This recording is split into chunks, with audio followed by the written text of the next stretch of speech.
Hey there, welcome back to the Wise Words Book Summary channel. Today we're diving into a book that's a must-read for anyone looking to sharpen their negotiation skills.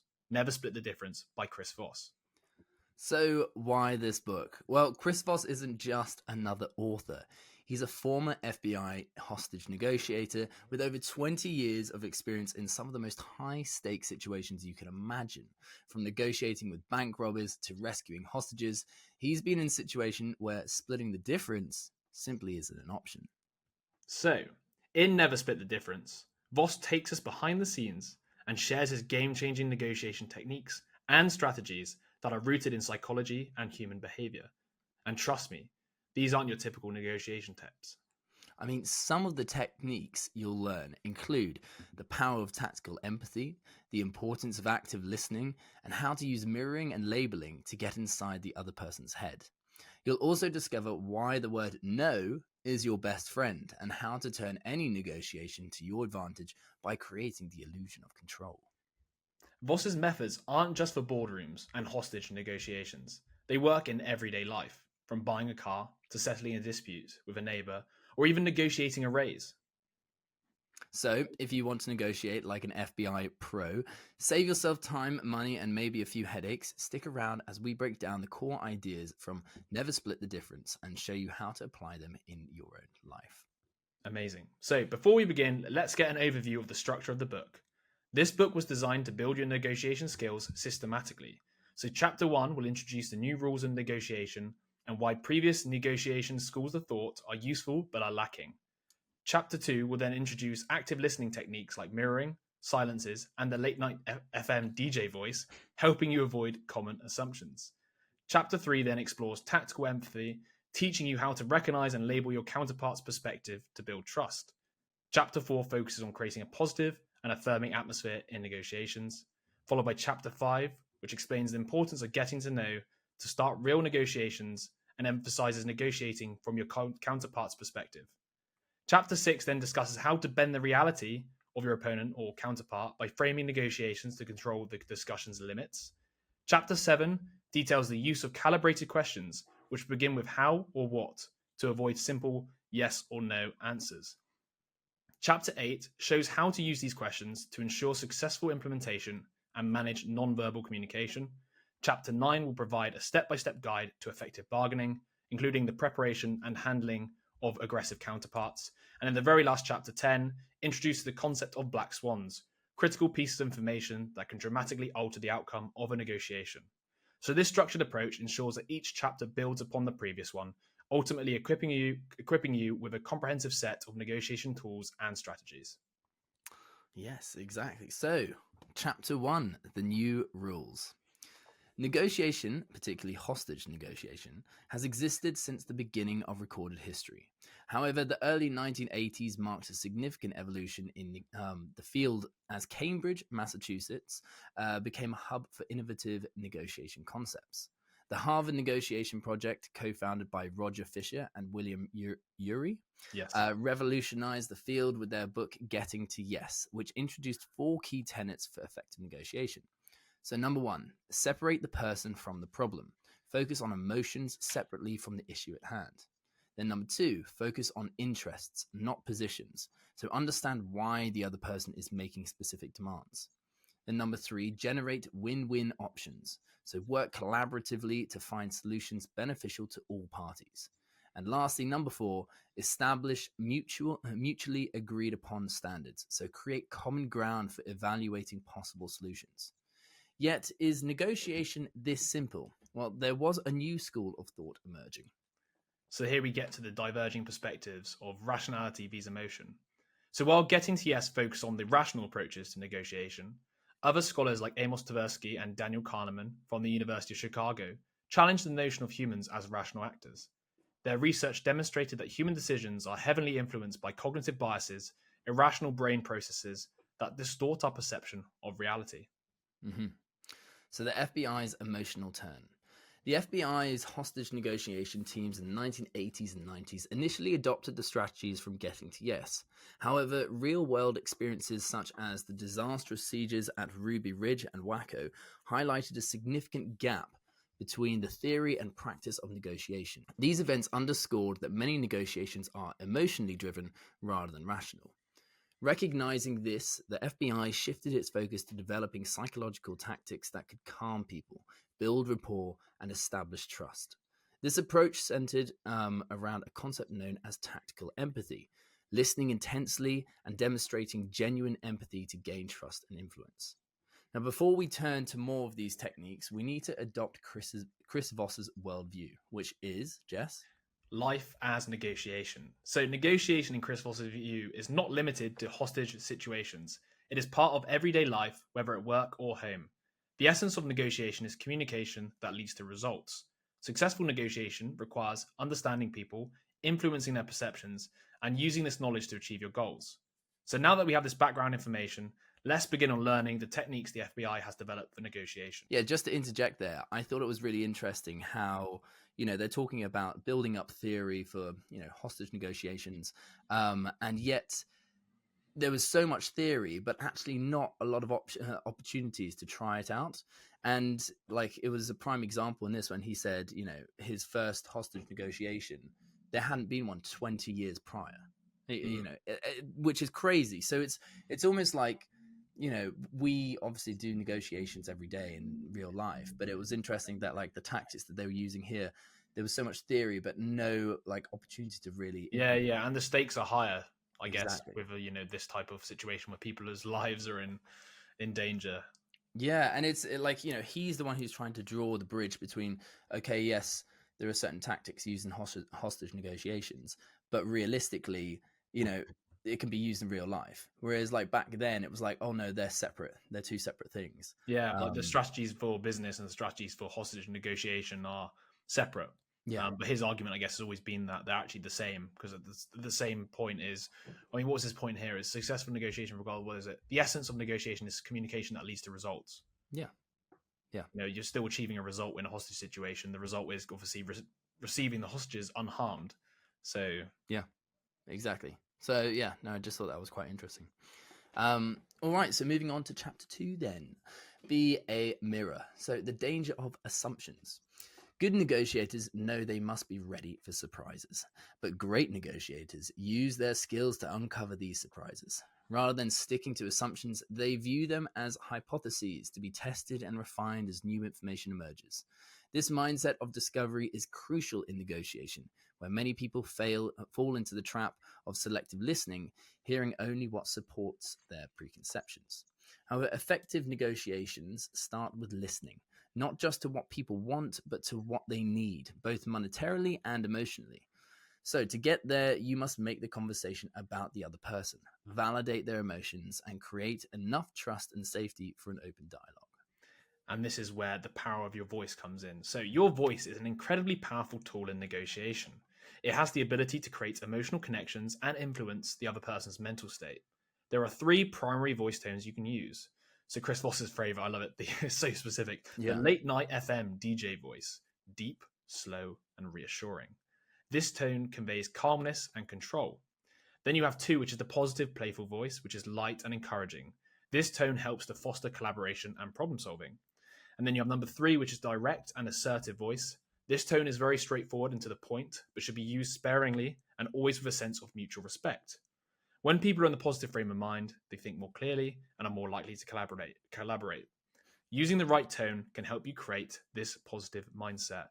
And it's a good point here how, like, changing your voice and your tonality can sort of impact the start of a negotiation, let's just say. I'm pretty sure most salespeople are told before they pick up or before they call or cold call, for example, to smile and pretend they're mates with the person they're calling, to try and set that sort of tone that I'm here to, is more playful than it is serious. Yes, no, 100%. And I think, it's not really what you say, it's how you say it to some extent, I think that's a big part of it. So now we have arrived at one of the most impactful yet simple ideas from the book. You can start doing it immediately with 0 effort. It's called mirroring. So mirroring involves subtly imitating the other person's speech patterns, body language, or tone. In negotiation, mirroring is as simple as repeating the last 3 words or the key 1 to 3 words of what someone has just said. The technique encourages the other person to elaborate, deepening the conversation and building rapport. For a mirror to be effective, you've got to let it sit there and do the work. So when replying to a request, aggressive or non-aggressive, say, I'm sorry, then mirror their statement, and then silence. And the silence is quite key. I remember him saying this, is like, don't try to jump the gun, don't try and fill the silence, let them stew on it a little bit, and then they feel the kind of urge to respond to those last 3 words that you've just like questioned back to them. Now, mirroring is effective because it taps into a natural human instinct. When you mirror someone, they feel heard and understood, which makes them more likely to open up and share more information. Yeah, this is such a good, this is probably the best idea from the book, to be honest, because once again, it is the most simple. It's just, somebody said, I think the examples he uses in the book is kind of like when you're working for a business, somebody asks you to do a task, you say, I'm sorry, and then you just say the task back, and then they'll have to elaborate on what that task actually is. And usually give you more information, because a lot of the time, we all think we're communicating with people like, oh, you need to do this. But for them, it's simple how to do that task in their head. It might not be. Just by saying, I'm sorry, then repeating what they've asked you to do will allow them then to elaborate on what that job is in their head, and therefore give you more information of how you can actually do it, which is quite useful. Yeah, no, absolutely. I really like this point, to be fair. I want to start using it more. Yes, it's one of those ones that's quite hard to consciously do it. And I remember Chris Voss, because he also, apart from this book, he does one of those masterclass courses. I can't remember whether he mentioned it in this book or in the masterclass, but he talked about how he had people use his own idea on him, and he didn't even realize it until the guy literally was like, oh, by the way, Chris, I've been mirroring you for the last like half an hour. And he's just like, oh shit. It's not something that's like, to be fair, it's not even like nefarious. It's half the time it's just trying to understand what the other person's saying more. Like if they say something that's like a term, for example, or they like, let's just say, somebody says, that was really bad, or something, you'd be like, bad? And then they have to explain why they think it was bad, if that makes sense. Whenever somebody says a blanket statement, just by repeating their like adjective will allow them then to elaborate on why they've even used it in the first place, which helps you to understand. So it's not even like a nefarious thing. It's just like, help me get more context for why you've just said this. Yes, exactly. And it's not putting it in a way that can become, well, like you said, either aggressive or, passive aggressive, because you're literally just mirroring the words back to him. It's, you could say, oh, sorry, do you mind elaborating on that? But this is just like, it's basically the same thing. It's just, you're not really introducing any level of like hierarchy into the conversation. You're purely just being like, I'm just repeating your words back to you. Yeah. I mean, I've never tried it in an aggressive situation, but I can imagine somebody like coming up to you aggressively, like, what are you looking at? And you go like, looking at?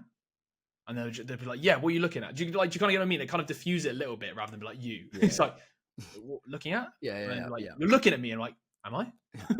sorry, can you elaborate, please? Yeah. But you can see obviously how it can kind of take it out, the tension out, by just saying it back and just trying to maybe even prolong something. If somebody's like emotionally, like if they're angry, right, you kind of want to prolong it so then they can calm down. Yes. So by asking more questions and engaging their sort of more logical brain, you might have the chance to sort of remove that emotional like heat. Yeah. No, I agree. So yeah, funny enough, like the next point is all about this. So confronting without conflict. So how do we take these ideas from the chapter and apply it to a hypothetical conflict? Well, we can do it in 4 very easy steps. So one is start with the late night FM DJ voice. So that's the calm and not assertive, but calm and collected. Begin with, I'm sorry. Then you mirror the other person's words, usually the most important ones, but like, what are you looking at? I'm sorry, looking at. And then pause for at least 4 seconds to let their mirror work. This approach helps you gain clarity and understanding without provoking defensiveness or irritation. Absolutely. So key takeaways from chapter 2 is a great negotiator not only prepares for surprises, but actively seeks them out. By viewing assumptions as hypotheses, you remain open to new information and possibilities. Slow down your pace during negotiations to ensure the other person feels heard and understood. And remember to smile during your interactions. It fosters a positive atmosphere and encourages cooperation. And finally, mirroring is a powerful technique that helps build trust and encourages your counterpart to reveal more during the negotiation.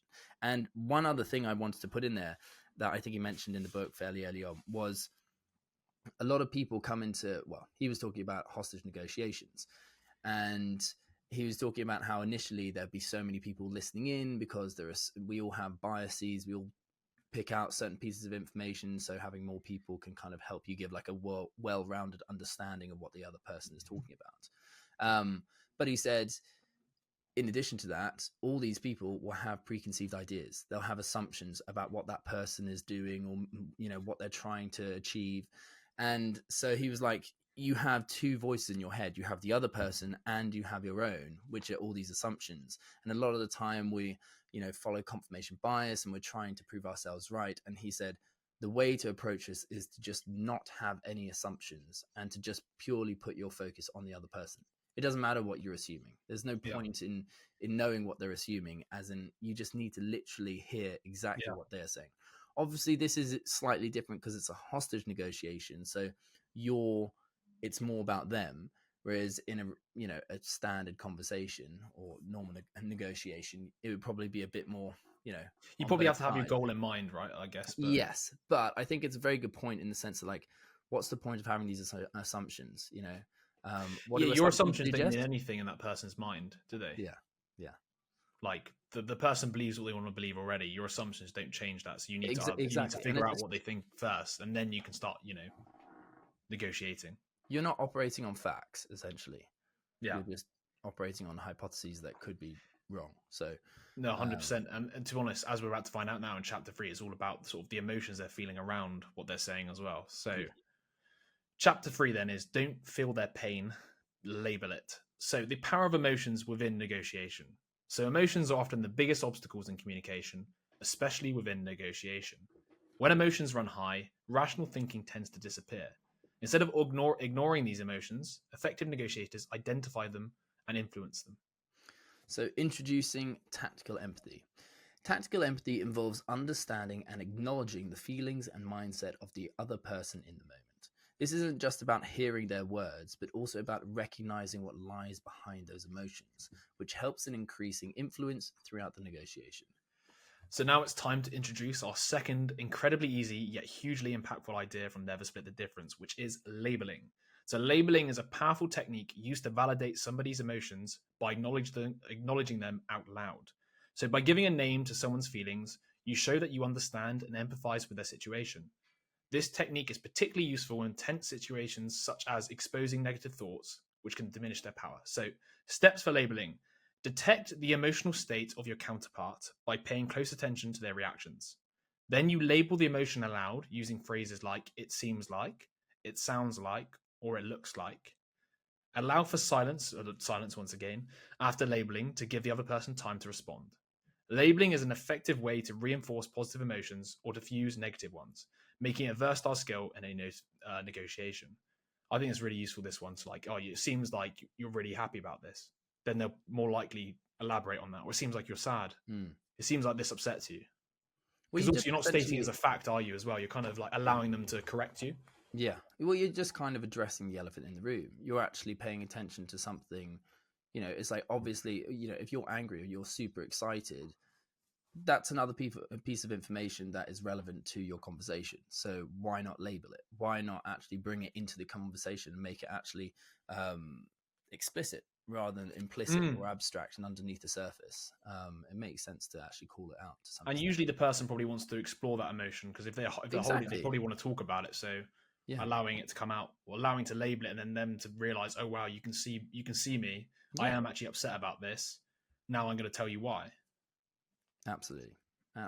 So when labeling aims to neutralize the negative and reinforce the positive. So when using labeling, it's essential to address the underlying emotions driving someone's behavior.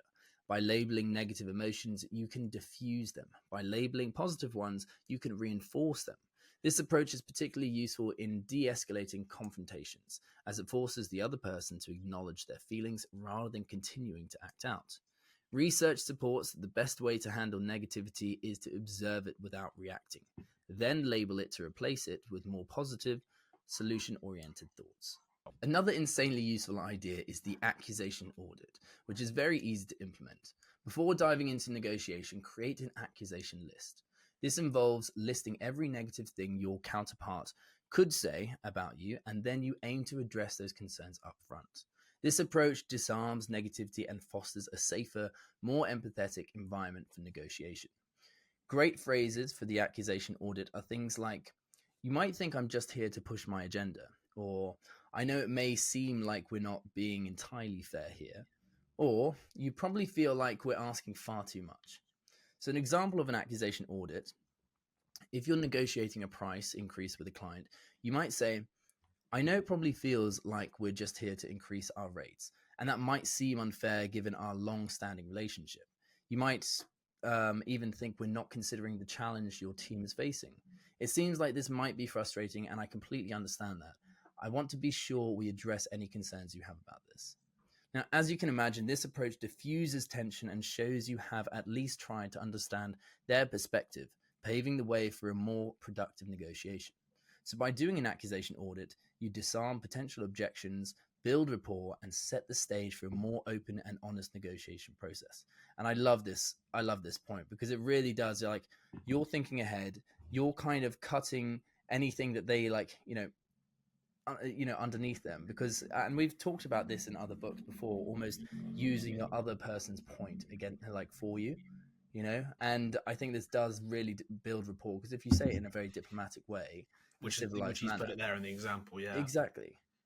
You're like, look, these are all the ways I can see how you might be able to see me, and maybe I don't know all of them, but let's just address them. Let's 100%. Of because it also gives them the permission to use them.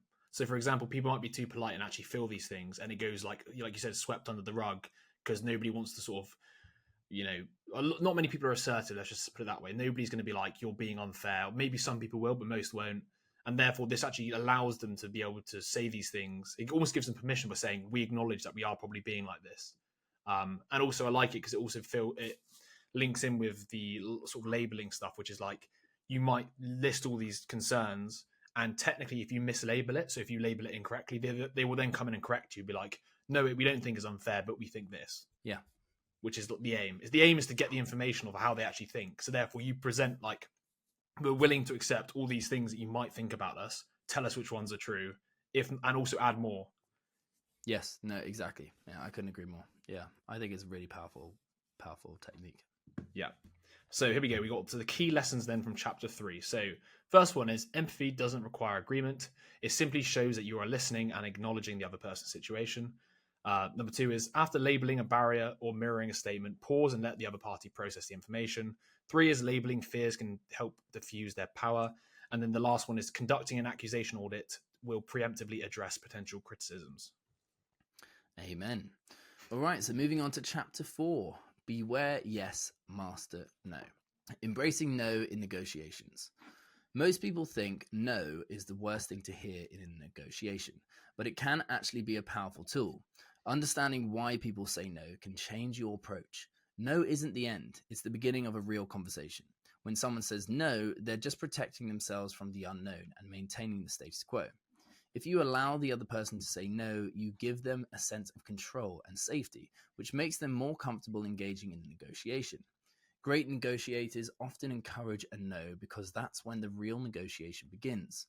When you hear no, don't see it as a rejection. Instead, pause and ask a solution-based question, like, what about this doesn't work for you? Or what would you need to make this work? These questions keep the conversation moving forward and help uncover their true concerns. I heard your little laugh there. Well, yes. I think it's not going to work in certain situations. Yes. Yeah. Right. Okay. There are 3 types of yes you might hear in a negotiation. This is quite interesting because I feel like sometimes people say this all the time, regardless of negotiation. So you have the counterfeit yes, which is when someone says yes, but actually means no. This is often used to gather more information or buy time. Then you've got the confirmation yes, which is a casual or reflexive yes with no real commitment behind it. Then you've got the commitment yes, which is the genuine yes that leads to action and real agreements. And unfortunately, all of these are under the same word, yes. So to reach the commitment yes, it's important to understand that no gives people a sense of security and control. For example, instead of asking, do you have a few minutes to talk? Ask, is now a bad time to talk? This invites a no response and often results in their full attention. Yeah. So the positive impact of no. Hearing no actually opens the door to deeper discussions, allows people to express real concerns, and slows down the process to help reach more thoughtful agreements. You can even use no strategically, like mislabeling one of their emotions or asking what they don't want to trigger a no and clarify their true position. So here is a practical way of applying the mastering of no to a standard everyday procedure, such as sending an email. So Chris Voss's email magic: never be ignored again. The idea is that if you're being ignored, you should send a concise email that provokes a no response, such as, have you given up on this project? This approach gives the other party a sense of control and encourages them to clarify their stance. Yeah, I have to say, funny that one. I actually use that a lot at the moment. I know Jack used it quite a lot as well in his sales role, but I'm all forever now being like, have you given up on the slider project, for example? Yeah. I do find it actually gets quite, I wouldn't say obviously he's never be ignored again. I've still been Yeah. ignored with it, but it definitely increases the percentage of them actually coming back. But it is quite interesting. I think the real skill with this, and I still haven't got my head around it completely yet, is how to come up with questions on the fly that invite a no. Because obviously every single situation is different, and what you want people to say no to is different, and therefore you need to try and think on the fly, how can I phrase it in a way that is going to use this technique the most effectively? Yeah. Yeah, it's a good point. But I think if you just, in the book he gives a lot of different examples. I believe there's an appendix of examples of phrases, so there must be like a common thread throughout all of them, which allows for like, you know, adaptions. So like, have you given, like I like the have you given up is a really good one, because you can put anything on the end. Have you given up on this? You know. Yeah. So yeah, we're looking at now the key lessons from chapter 4. So we've got the power in understanding. So good negotiation, good mark. Key lessons from chapter 4. So we got power in understanding. Good negotiators gain their strength by understanding their counterpart situation and extracting information about their desires and needs. Then we got the break the yes habit. So pushing for yes makes people defensive. Instead, embrace no, as it often means wait, or I'm not comfortable with that.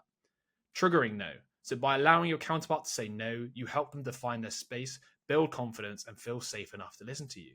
And then using no strategically.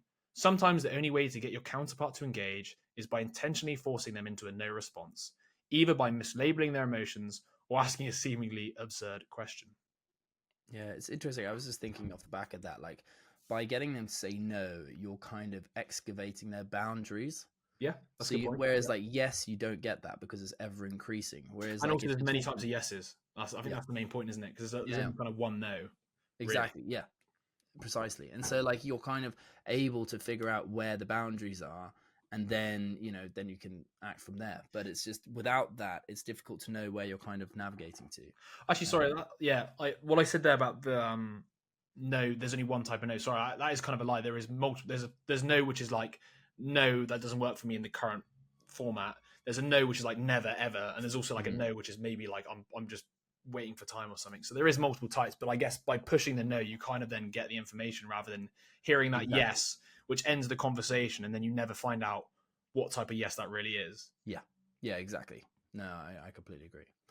So on to chapter 5. Trigger the 2 words that immediately transform any negotiation. The power of that's right. From a young man, many of us learn that approval often depends on saying or doing what others consider correct. We start hiding our true thoughts, choosing words that will earn us praise while revealing as little as possible about our real feelings. In negotiation, the 2 most powerful words you can hear are that's right. When someone says that's right, it shows they feel genuinely understood and agree with what you've said. So how do we manage to get this sort of response? It turns out it's really simple. All you need to do is use summaries to elicit that's right. So a strong summary in a negotiation is more than just repeating what the other person said. It combines paraphrasing their words with labeling the emotions behind those words. For example, if someone says they're frustrated with a project's delays, a good summary might be, it seems like you're feeling frustrated because the delays have impacted your schedule and caused a lot of stress. When your summary truly resonates, they will respond with, that's right. When they say that's right, it shows they fully accepted your understanding of the situation. It's not just about agreeing on the facts. It's about agreeing on the feelings and perspective, which breaks down barriers and moves the negotiation forward.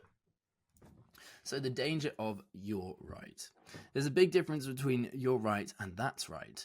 While that's right shows genuine agreement, you're right is often a dismissive phrase. People say you're right when they want to stop talking or to avoid going deeper into the conversation. It's like when someone nods along just to move on, without any real commitment or intention to change. So true. I use it all the time. Yeah, you're right. Practical application. So using that's right to close deals. So in any negotiation, your goal should be to hear that's right, not just yes. That's right indicates a deeper level of agreement and understanding, which paves the way for real progress. To get there, as I said before, we need to use summaries that not only paraphrase what's been said, but also label the emotions behind those words. For another example, in discussion about pricing, instead of saying, so you want a lower price, try something like, it sounds like you're concerned about getting the most value for your investment. This approach makes the other person feel heard and understood, leading them to respond with, that's right.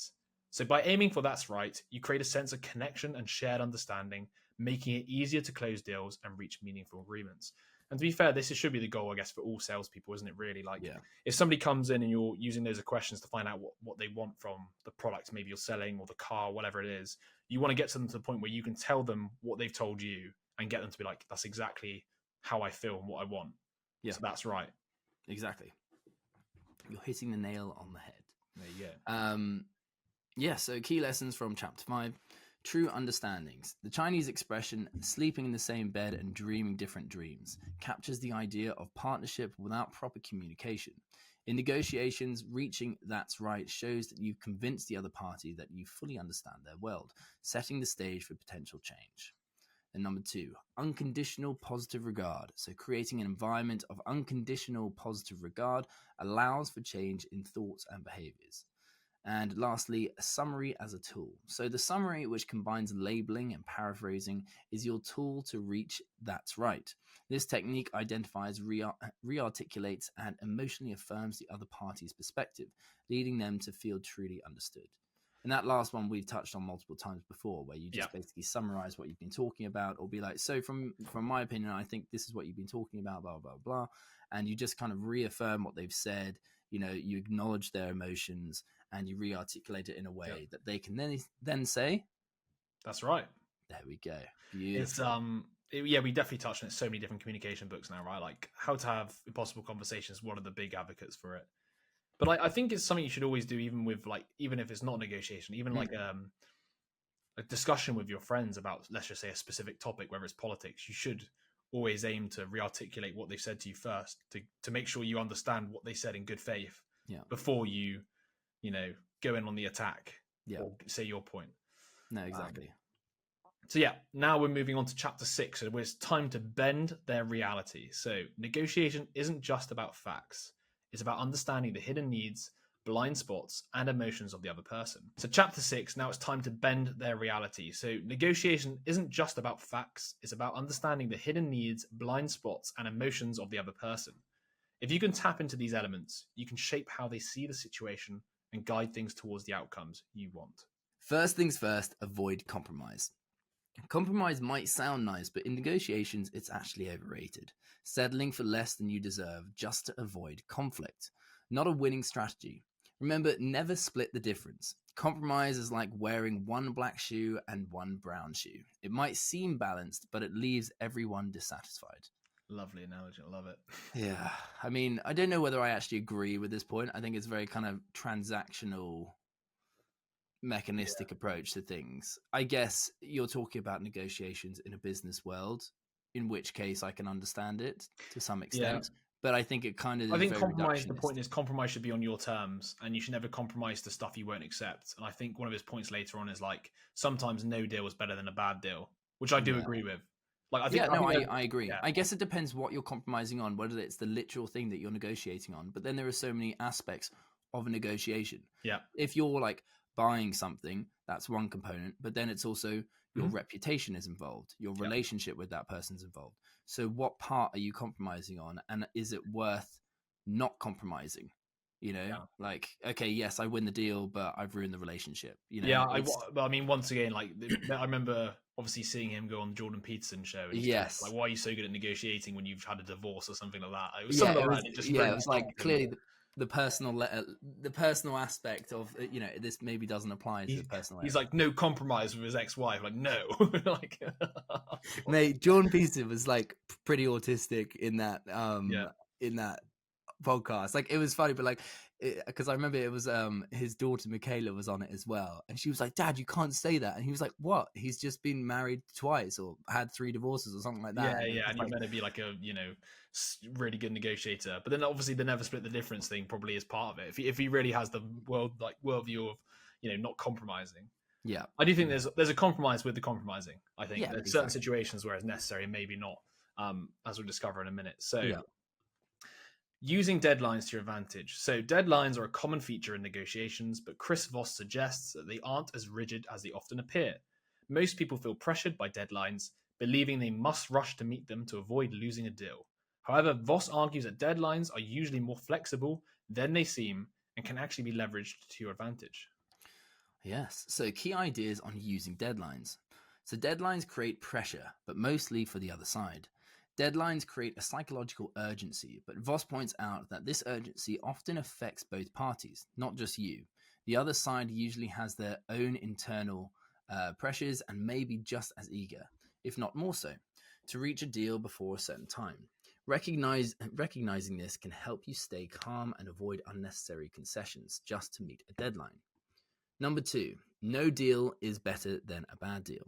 So one of Voss's core principles is that you should never agree to a bad deal just to meet a deadline. If you feel rushed or pressured, remind yourself that walking away is always an option.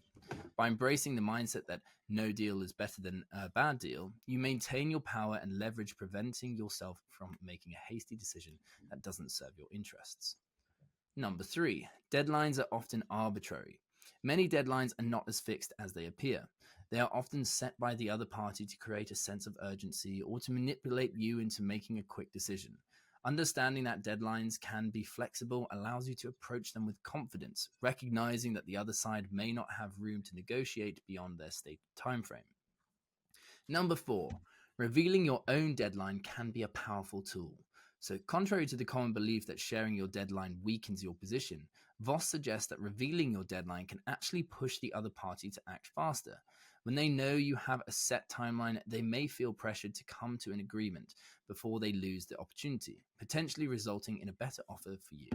For example, you might say, "I need to make a decision by Friday to meet our internal goals." This subtly pushes the other party to move quickly if they want to close a deal without you appearing desperate. And lastly, number 5, use deadlines to test flexibility. So, deadlines can also be a great tool to test the other side's flexibility. You can use your own deadline as a way to gauge how committed they are to making a deal. If they seem unfazed by your timeline, it could indicate they have more flexibility than they initially let on. On the other hand, if they respond with urgency, it might suggest they have less room to maneuver. I mean, yeah, I think they're all pretty good techniques of basically figuring out where the other person stands and obviously Yeah, getting to a deadline, essentially. it's a good point around because usually most negotiation books say never reveal your deadline, but I quite like the idea of using it in a way to sort of allow them to, let's just say they don't have a timeline, but you reveal you have a timeline. It kind of pushes them to have to make a decision quicker. Yeah, absolutely. Although the alternative, I mean, that doesn't always work. They might just be like, well, actually, I got way more power in this negotiation, so I'm not going to make a decision based But on. then that's another thing that they weren't saying before, and depending on how they respond to you saying you've got a deadline, kind of informs them. So now it's time to get into the most important idea from this chapter, which is the power of the F word. And I'm not talking about fart. The idea behind the F word in negotiations is the word fair, which appeals to our deep-rooted sense of justice, fairness, and equality. People inherently want to be treated fairly and feel that others are acting fairly toward them.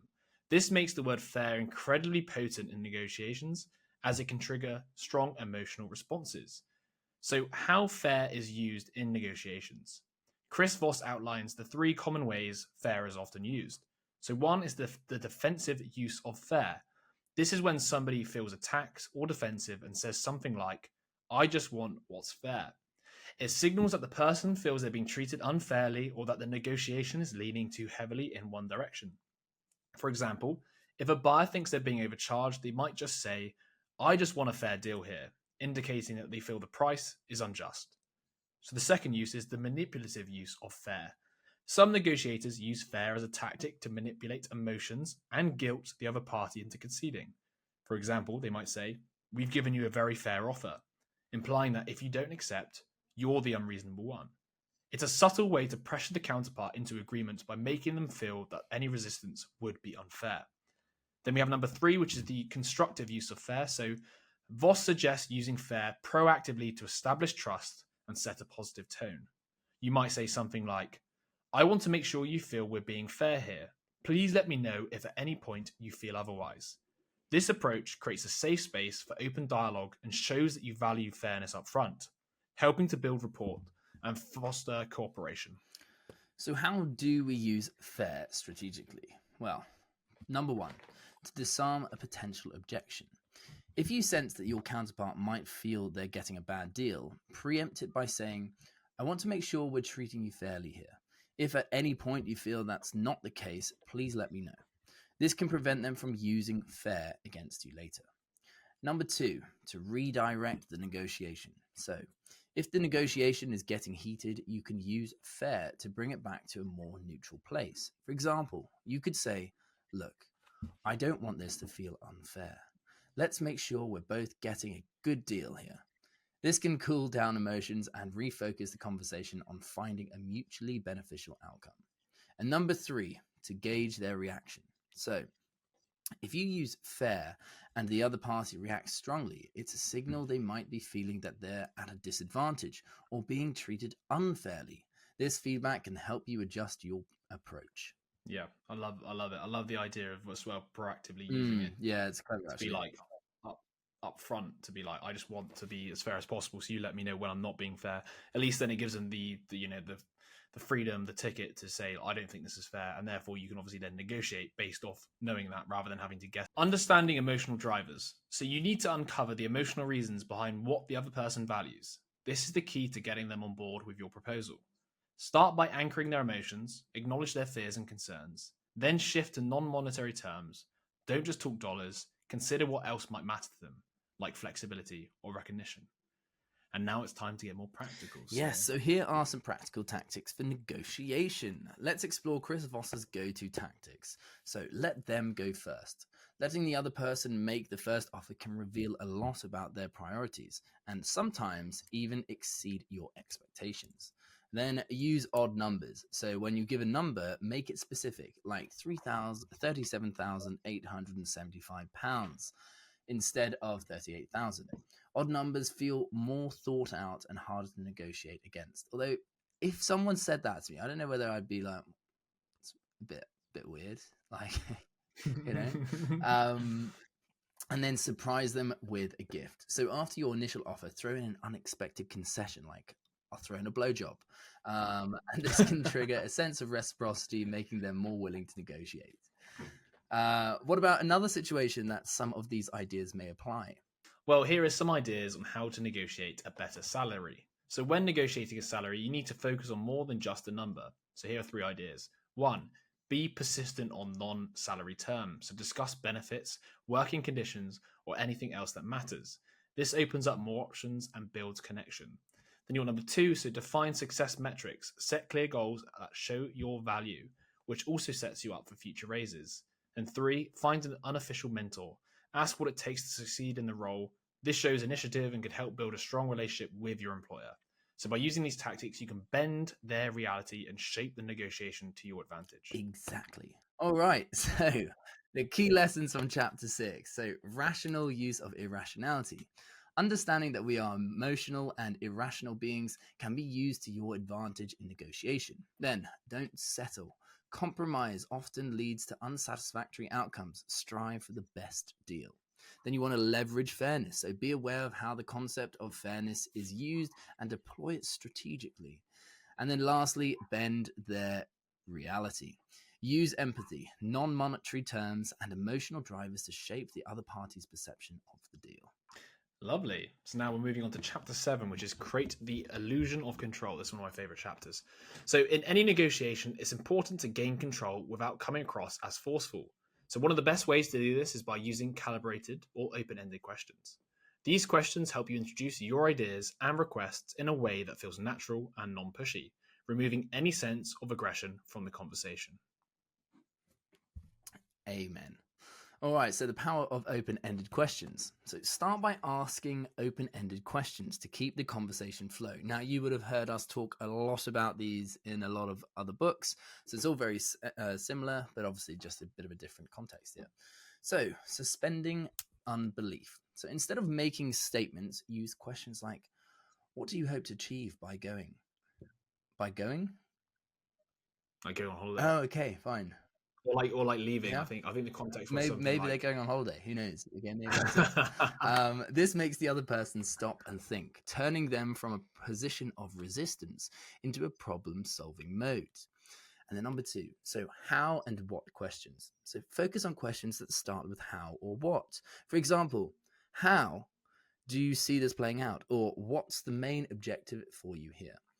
These questions subtly guide the conversation towards your goals without seeming like you're directly trying to persuade them. So yeah, what does asking these open-ended questions really do? Well, it gives your counterpart the illusion of control. By asking your counterpart for help with these open-ended questions, you create the illusion that they are in control of the situation or the conversation. This technique is effective because it lowers their defensive and makes them more open to your ideas. So here's some examples of the calibrated questions. How can we solve this problem together? What about this situation is most important to you? These questions are crafted to guide the conversation where you want it to go. So here are some rules for these calibrated questions.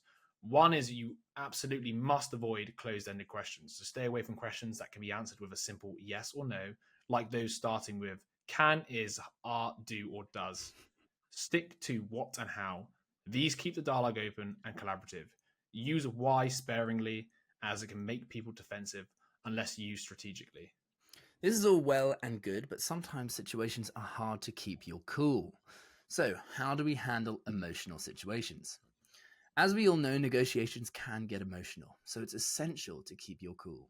When things heat up, don't react with aggression. Instead, use a calibrated question to redirect the conversation. So, you want to stay calm. Always pause before responding to avoid knee-jerk reactions.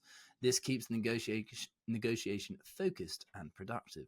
And then you want to disarm with a question. So, if you're met with hostility or aggression, don't fight fire with fire. Ask a thoughtful, open-ended question that refocuses the discussion. Like, what makes you feel this way about our offer? And the next thing you know, you just won. You're just king of the world. Why not? So by mastering calibrated questions, you can gain control in negotiations without seeming forceful, guiding the conversation smoothly towards a solution that works for both sides. So let's recap with the key lessons from this chapter. So, control through listening. In any conversation, the listener holds the true power, guiding the direction of the dialogue. 2, avoid direct confrontation. Don't try to force your counterpart to admit you're right. Instead, steer the conversation with calibrated questions. 3 is strategic questioning. Use how and what questions to subtly guide your counterpart towards the solutions you want, all while giving them the sense that they are in control. Then lastly, maintain emotional control. When attacked, pause, think, and avoid emotional reactions. This keeps the negotiation productive and focused. Yes, exactly. All right, so moving on to chapter 8, guarantee execution. So in negotiation, it's not just about reaching an agreement. It's about ensuring that agreement gets executed. To make this happen, you need to act as a decision architect, carefully planning every part of the negotiation to secure both commitment and follow through. So how do we begin to execute? I don't know, Jess. The power of how. Let's start with the power of how. Simply getting a yes isn't enough. The real key to success is using calibrated how questions to guide the conversation. Instead of outright rejecting an unreasonable demand, ask, how am I supposed to do that? This question forces your counterpart to think through their request and often leads them to a more realistic solution that aligns with your goals. Next, think about the art of implementation. You need to get the other side to talk about how a deal will be actually carried out.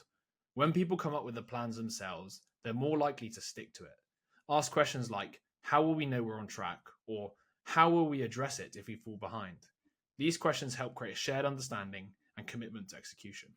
And I really like the how am I supposed to do that one. I think that's he uses it in the book a lot when somebody comes to you to like ask you to do something and you're just like, how am I supposed to do that? And then they obviously explain more on the actual way to do something, if you don't know that is, or even in a way, I think he uses it in quite a nefarious way, which is like, if you don't want to do it, you kind of keep using how to eventually make them think, oh fuck, that's actually a lot of effort, let's not bother. Yeah. No, but isn't it funny that like most of these tactics and most of the goal of all this is basically just to get more clarity. You know, it's Yeah, like no, you don't know where the other person stands, they don't know where you stand, and you want to both figure that out in a kind of diplomatic way. And there are ones that are a bit more explicit and ones that are a bit more implicit, you know, whether that's kind of using kind of neurolinguistics to some extent, or just it like is in a way. openly asking a question. But it's just all literally like all of this, like, how am I supposed to do that? It's like, point it out for me, give me a step-by-step process, so that then you can just, you have more clarity and they can tell you how to do it. So it's just funny how they all kind of come under that kind of umbrella. All right, so involving the right people. Now let's talk about involving the right people. It's easy to focus only on the people in front of you, but often there are others behind the scenes who can influence or even block a decision. So to make sure you're considering everyone who matters, ask questions like, how does this affect the rest of your team? This helps you navigate the entire negotiation space. And what if you run into a liar or an aggressive negotiator? Stay calm and composed. Use calibrated questions to manage the situation without escalating tension. Amazing. And then the rule of three. So secure genuine commitment, use the rule of three. This involves getting the other party to agree to the same point 3 times in different ways. So you might rephrase the same question, use summaries, or apply labels. This technique ensures that their agreement is more than just a knee-jerk response. It's a real commitment. Next, let's focus on humanizing the interaction. One clever tactic is what Chris Voss calls the Chris discount. By using your own name in a light-hearted way, you can make the negotiation more personable. For example, when asking for a discount, you might say, "My name is Chris. What's the Chris discount?" It adds a friendly tone to the conversation and makes it more enjoyable for both sides. It's got to be in America. Yeah, exactly. Like, if I walked into like somewhere in England, it was like to the co-op, and I like loads of people. Right, my name's Jess. Can I get a Jess discount? No, they think you're autistic or something. You just escaped from the mental asylum. Also, imagine doing this with like some big fucking negotiation. Something's like 75 minutes. It's like, come on, what's the Chris discount? Like, I guess if you say it as a joke, it's quite funny, maybe. like, and I guess that's the point. Is like maybe you're not Yeah. actually looking for a discount. It's just because it's, you know, funny and disarming. Yeah. So the final idea from the chapter offers a practical approach to saying no to requests. It's particularly helpful for less assertive people, as it provides a great way to build confidence in their ability to say no. So here is how you master the art of saying no. So as you can imagine, mastering the art of saying no is essential in life. You don't always have to use the word no directly. You can start with something like, how am I supposed to do that, as mentioned earlier, in a polite tone. Then if needed, you can move to the phrases like, your offer is generous, but that just doesn't work for me. This way you maintain a positive tone while setting clear boundaries. So by integrating these strategies, you can navigate negotiations more effectively, ensuring agreements are not only reached, but also executed successfully. Let's get on to the recap of the lessons from chapter 8. So yes is meaningless without how. So always follow up agreements with how questions to ensure that the other party is truly committed and understands the steps required to execute the deal. Then you want to use how to shape the environment. So asking how keeps your counterpart engaged while subtly steering the negotiation in your favor. Then consider the players behind the table. So always account for the motivations and influence of stakeholders who aren't directly at the negotiation table. And then lastly, test the authenticity of yes. So use the rule of 3 to confirm the agreements and are genuine and not just a reflexive yes. Okay, now we're moving on to the penultimate chapter, chapter 9, bargain hard. So let's move on to the art of bargaining. This phase of negotiation is often filled with tension and confrontation. But the key to success is to unsettle your counterpart without appearing aggressive. For instance, using phrases like, I'm sorry, I'm afraid I just can't pay any more, can create a gentle pushback. If your offer isn't immediately rejected, you've already gained an edge. Yes, so understanding negotiation styles. Next, it's important to understand that your negotiation style, shaped by your experiences, plays a big role in how you handle bargaining. There are 3 main styles to consider. Number 1, analyst. Analysts are methodical and detail-oriented. They take their time, separate emotions from negotiations, and view silence as a moment to think, not a sign of anger. Then you have the accommodator. So accommodators focus on building relationships and keeping communication flowing. They're great at making connections, but need to watch out for compromising their own goals in the process. And then you have the assertives. So assertives are driven by results and time. They tend to dominate conversations and need to feel heard before they can listen to others. So recognizing the style of your counterpart helps you adjust your approach. Remember, treat others the way they need to be treated, not necessarily the way you would want to be treated. Now, the next part about bargaining is how to handle extreme anchors. So, some experienced negotiators might start with an extreme offer to throw you off balance. To handle this, use phrases like, how am I supposed to pay that? It originally was do that, but then can you imagine how am I supposed to pay that? It's like, oh, by credit card. Or shift the discussion to non-monetary terms. This helps steer the conversation away from an unfavorable haggling match. Yes. So using assertion wisely. There are moments when you might need to assert yourself. Expressing controlled anger can sometimes be effective, but it should always be directed at the proposal, not the person. For example, saying, I don't see how that would ever work, allows you to show frustration without attacking your counterpart. I quite like that because you're right, you're not attacking them. I didn't see how that would work. The power of why questions. So let's explore the power of why. These can put people on the defensive, so you need to use them very carefully. When timed right, they can actually prompt your counterpart to defend your position. For instance, asking, why would you ever do business with me? Can lead them to justify why they should. Can you imagine, like, you obviously use that at the right time, like walking up to somebody, why would you do business with me? Yes, I think it needs to be in context. All right, so now let's look at a method of bargaining from start to finish. The Ackerman's bargaining method. So finally, there's the Ackerman's bargaining method, a structured approach that breaks away from the usual meet in the middle mindset. Here's how it works. So you set your target price. Start with an initial offer at 65% of that target. Plan 3 incremental increases, first to 85, then to 95, and finally 100% of your target price. And then lastly, you use empathy and various ways of saying no to encourage the other side to counter. And a quick tip, when you get to your final amount, use specific non-round numbers like 37,893 instead of 38,000 to make your offer appear more calculated and credible. Throwing in a non-monetary item at the end can also signal that you've reached your absolute limit.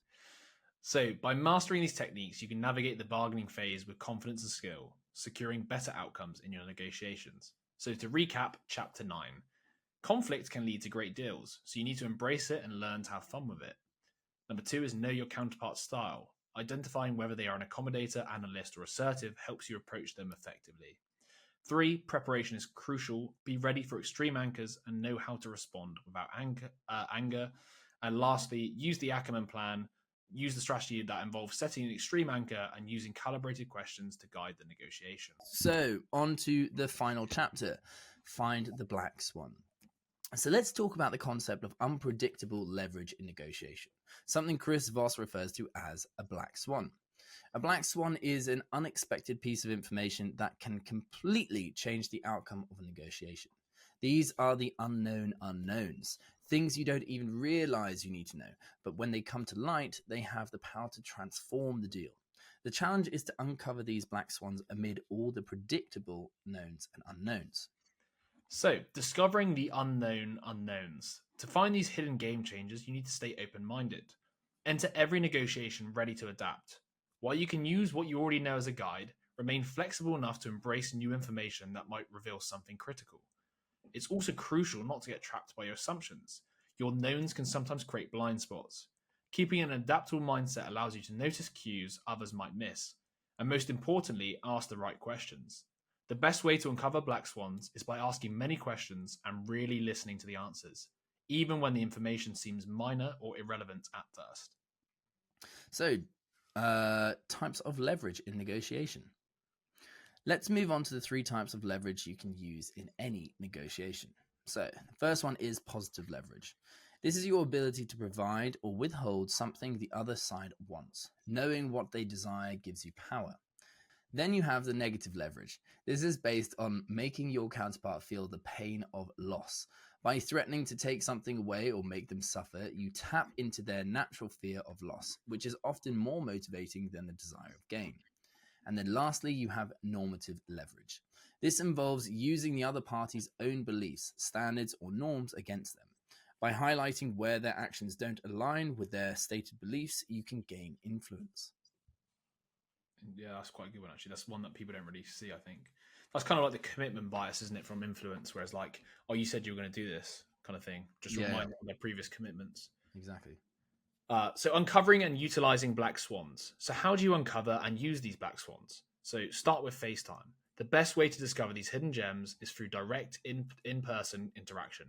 Emails and remote communications rarely reveal these crucial unguarded moments that can change negotiation direction. Also focus on observation. Pay close attention to informal interactions and spontaneous moments. This is when people are most likely to relax and let down their guard, sometimes revealing key pieces of information without even realizing it.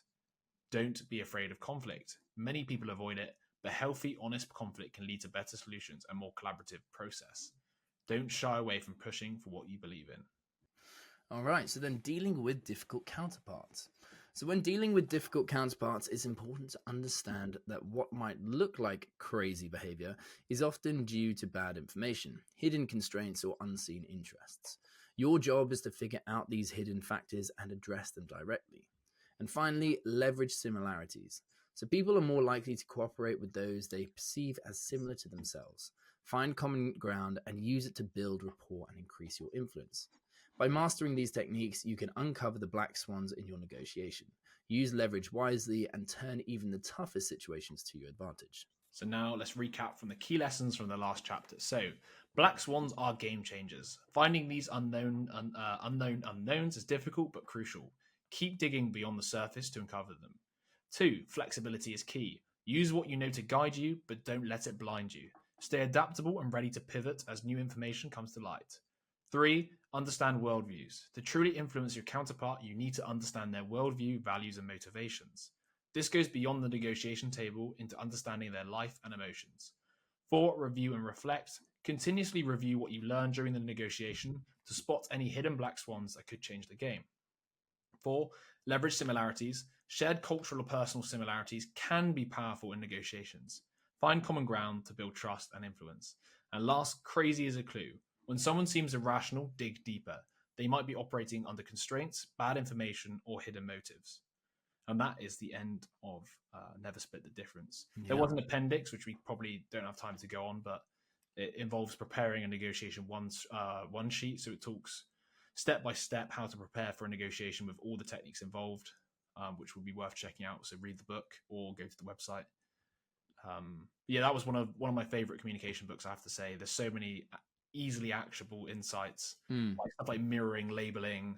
This stuff, it can be used in so many different ways. I feel like it's like, whereas other books have like lots of little mini techniques, these are more like principles in my head. Like mirroring is a principle, labeling is a principle, calibrated questions are principles that can be used in multiple different ways. There's not like one way to use it.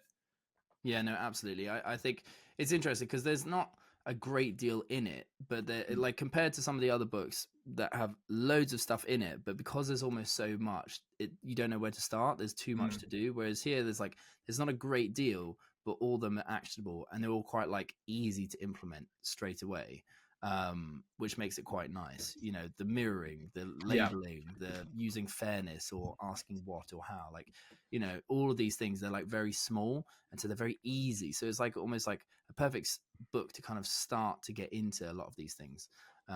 For sure. And he gives lots of great examples in the book. Like I'm pretty sure at the end he also has an appendix for like types of calibrated questions with like loads of basic structures where you can just add your phrase at the end. I've got a bunch of them saved somewhere. I actually can't remember where they are, but I tried, and you can in fact use ChatGPT these days to do it. You can literally be like you give the 3 examples he maybe gave and be like, write me some more calibrated questions. It will come up with loads.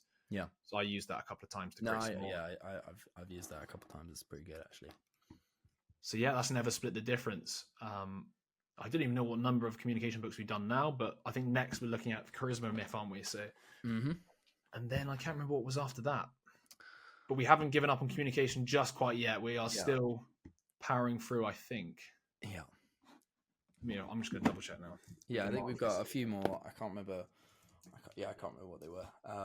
So yeah, the next roundup of books for the communication, just to finish it off, we've got, obviously we just done Never Split the Difference. Then we've got The Charisma Myth, which we probably do next. Then we got It's the Way You Say It by Carol Fleming, and then The Power of Positive Confrontation.